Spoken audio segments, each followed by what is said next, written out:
I always was interested in cutting edge technology to know and how to use it to help to develop something new.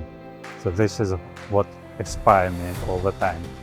I would say that our blood is basically the biggest information highway in our body. So a lot of information carry on in our blood. So this is what our work is basically focusing on. We're trying to get this information out of the blood and give it to the clients. So the more markers we can assess, the more information we can get.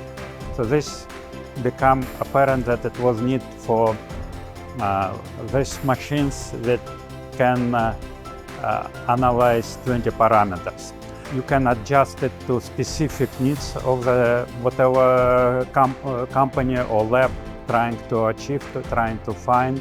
You can change the filters which are involved, and with this you can make your readout of the particular parameter more precise.